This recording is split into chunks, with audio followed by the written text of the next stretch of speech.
Okay, so we continue analyzing. This time we are going to see a game between world champion Magnus Carlsen against Grandmaster Nikolic, and well, we'll see a French. Magnus plays with white pieces e4, and black plays the French with e6, d4, d5. And here white's main move is playing knight to c3. However, in this game Magnus plays knight to d2, which is the Tarrasch variation. If knight c3, then black has the chance of playing bishop b4, and this is called the Binauer variation. And he can also try playing with knight f6, which is the old variation. It's also possible. Usually white advances with e5, and here black tries putting some pressure on white's center. The advantage of playing knight d2 is if black plays the Binauer variation here, I mean if he plays bishop b4, we can just play with c3 and we stop the pin. Therefore we also win a tempo there. So after knight d2, black decides to play c5, which is a solid option. Black is trying to equalize by trading pieces off in the center. The main alternative here is playing with a knight f6. Usually white advances, and here we have the main line. White wants to keep a strong pawn chain, and black will try putting some pressure on this center by playing knight c6, queen b6. Maybe in some positions he'll also play with f6.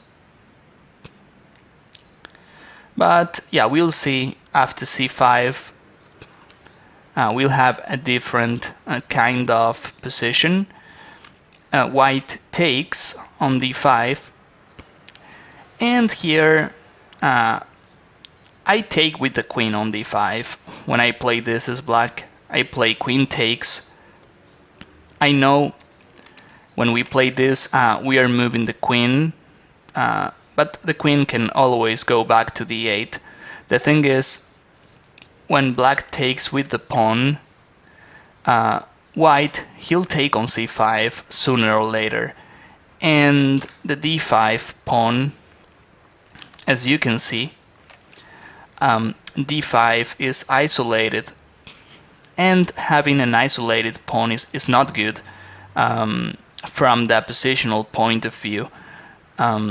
This pawn is isolated because it can't be protected by other pawns.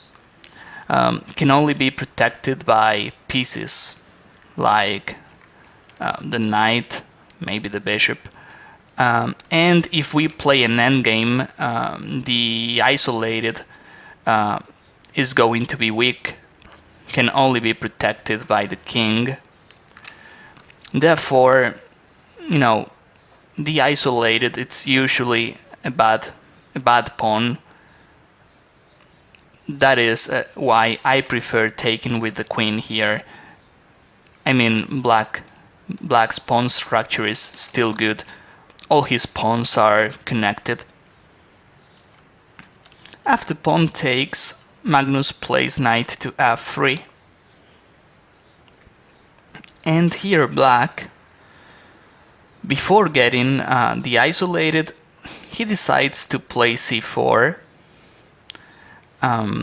Well, he's advancing. I don't see many targets there on the queen side, but yeah, the only problem with this move is black, he's not developing much. He's just moving a pawn. and as white will have the chance of creating some activity on the queen side already. So we play b3, he takes. Well, c3 can't be good. That pawn is just too weak there. I guess we'll end up taking it. So takes, yeah, black takes on b3. We take with the a pawn. Yeah, this is an easy decision because we bring a side pawn to the center, and the rook on a1 it's also helping now. Bishop to b4, and here Magnus plays an aggressive move, and I like this knight to e5. Let's see the options. Playing something like bishop b2, it's okay. Problem is, this diagonal is not open, and I don't think bishop c3 is a threat. I mean, if he goes bishop c3, we can just move the rook, so I don't think we have to stop it. And we have a development advantage, therefore we can create some threats. I like this knight to e5. We plan playing something like bishop b5 check, and we are also looking at the f7 pawn, which happens to be a weakness. I mean, yeah, here black plays knight to e7, but if he plays something like bishop c3, we don't have to move the rook. We can just play queen c3, and we have a double threat, attacking the f7 pawn and also attacking the bishop on c3. So black decides to play knight to e7. Well, he'll have the chance of pushing our knight back with f6. He can also try playing this, and then he'll castle. Maybe he plays knight to e7, because if we play bishop b5 check, he can cover the check with knight bc6. But as white we play bishop d3, we just finish our development, and now we know his knight is not on f6. We can try putting pressure on h7. We know he's going to castle sooner or later. Therefore, placing the bishop on d3, I think it's good. Black decides to play knight bc6. Yeah, he's trying to trade some pieces off. Maybe if I were black, I would castle. I know it's risky, but I'm a big fan of castling as soon as possible. I want to make sure my king is safe. I know I'll have to defend a bit here, but I don't like playing with the king in the center. And as we'll see in this game, black couldn't castle. So after knight c6, I really like Magnus' move here. He castles, ignoring the threats. Yeah, if we take on c6 with our knight, we are trading pieces off, and this is favoring black because he's defending. We are the attacking side. We want to keep pieces on board. We want to have a strong development. And black keeps on moving his pieces twice without castling. If he plays knight takes d4, we'll get a strong attack by playing bishop to b2. And yeah, this diagonal is just too powerful. I imagine maybe he can play knight to e6, but bishop b5 here, he'll also lose the right to castle. I don't think this is playable for black with that king there. So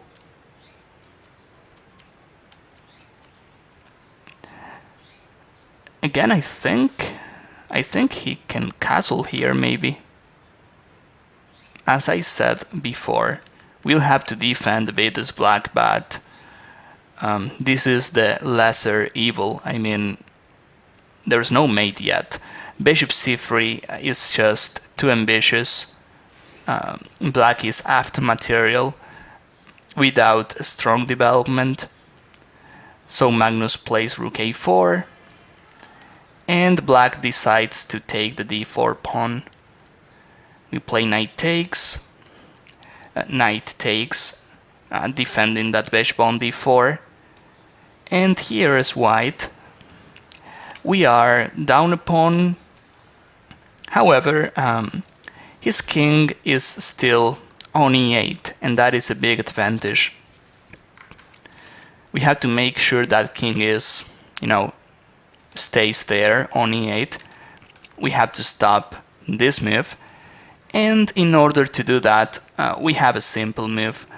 We can try checking on e1, but he'll play bishop e6. Therefore, I prefer bishop a3. Then there's no clear way of castling.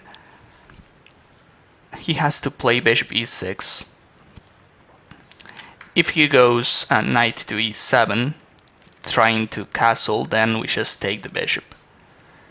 We could also consider rook e1, but now it's easier as bishop d4 is hanging, so bishop to e6. We continue improving our pieces as white, and black decides to play bishop b6. This is a tough decision.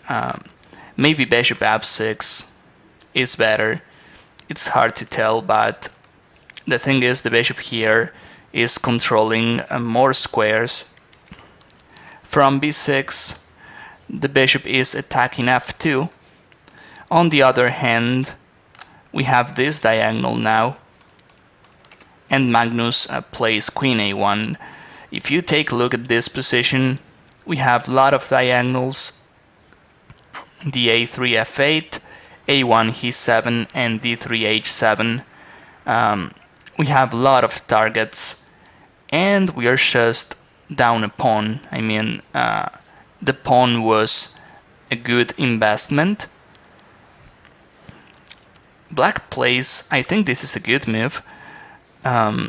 Instead of defending with f6, which is defending e7, here we just increase our attack, and his king, he'll have to play something like king f7.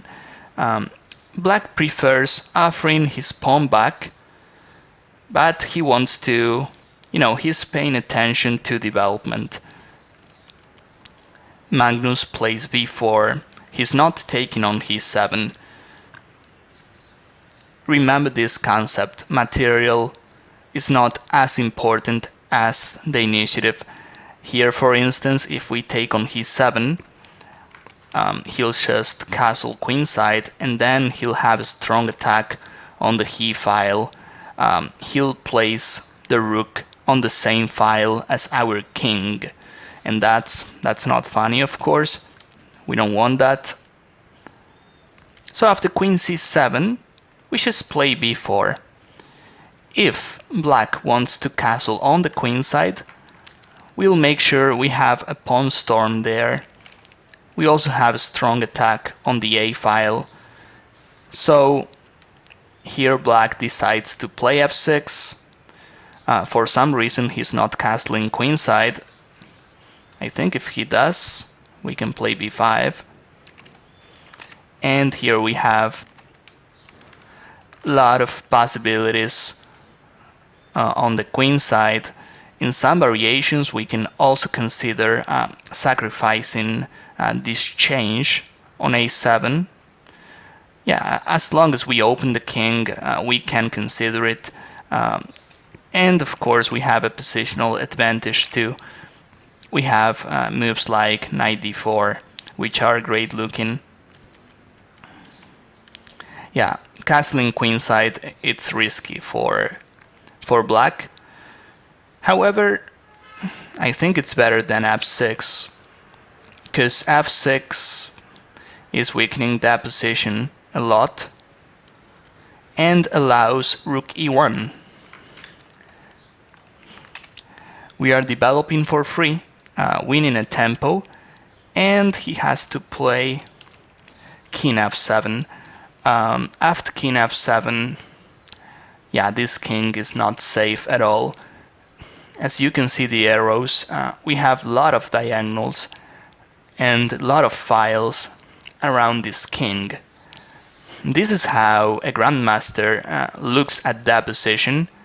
I mean, if I have this position, I try, like, I see all the arrows, you know, in my mind, and I figure out, I mean, we have to, as white, we should have something here. The thing is how to continue right after king f7, how to get the most of it. Maybe, yeah, the first move we look at is rook takes e6. Yeah, it's a great looking sacrifice, but he'll just take. And, well, we have a couple of checks, but he'll just come back to f7. I don't think this is enough. We can just consider it for the future.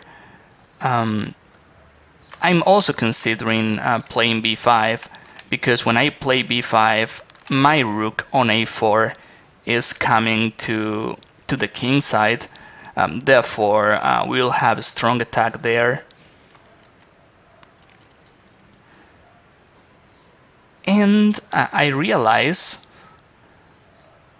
in order to have a stronger attack, I'll have to use my queen too. It's like the queen on a1 has done, you know, the shove already. I mean, he played f6. He was weakening his position already. Now the queen has to come back to the king side. When we attack, we need the queen. Therefore, I really like this queen d1 move. It's not easy at all to find this, because there's no clear threat. But from d1, we'll have the chance of playing queen h5. If we play with the queen on a1, there's no chance of creating a real threat. So we play this, and then black plays rook to e8. If somehow he can play e6, king e7 maybe, then he's castling by hand. Then he'll have a solid position, and he keeps his extra pawn. The other chance we have to consider is what happens if he plays knight c4. Yeah, because when he plays knight c4, then the rook on a4 is not helping. We have this bishop f5. We have a nice deviation here, and if black takes on f5, we'll just play rook e7, and if knight e5, then the king is just too open here. We'll have a powerful attack. So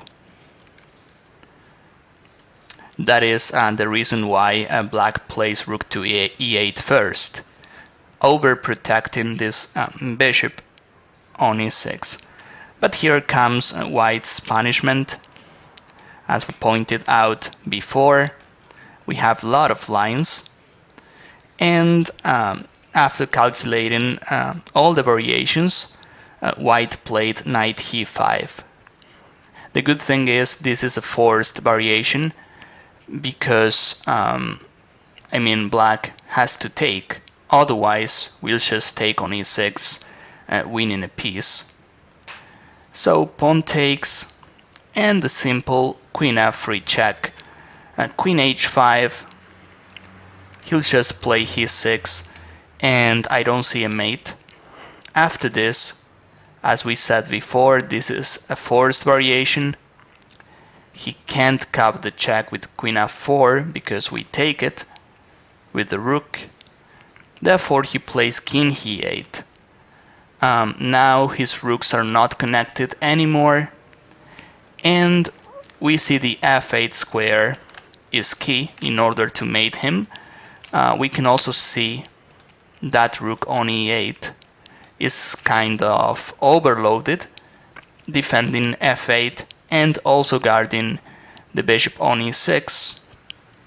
That makes things easier for us because we play rook takes e6, attacking the rook, and after rook takes, then we just mate him on f8. I think after rook takes, black resigns here. Yeah, white has such a powerful attack with the bishop pair. The king is open, and well, yeah, there's no way to continue this. I mean, if we move the rook somewhere else, we'll just play rook e7 maybe, attacking the queen. We also have a mate. If queen d7, we can just take it, I think. We probably have more variations than this, but basically I think his king is just too open. Yeah, he can't improve here. We probably have better variations than this one. Maybe bishop f5. Yeah, this is just too powerful. And after rook takes, bishop takes, and we still have the same deviation. And the other nice variation I see is bishop f5. Let us say he plays queen here, we just take it, and after queen takes we still play bishop e6 and then queen f8. So I really like this game by Carlsen. It shows how to play with the initiative and how to punish our opponent's mistakes. I think in this game black's main mistake was playing bishop b4 and bishop c3, going after material without having a strong development. So I hope this game was useful, and well, I'll see you in future videos. Thank you. This is Grandmaster Damian Lemos here for onlinechesslessons.net. First of all, I hope you enjoyed this video. If you would like to receive more free chess videos from us, you can just click the subscribe button below. I would also highly recommend signing up for my free mail course, the 10 Grandmaster Secrets to Dominate Chess.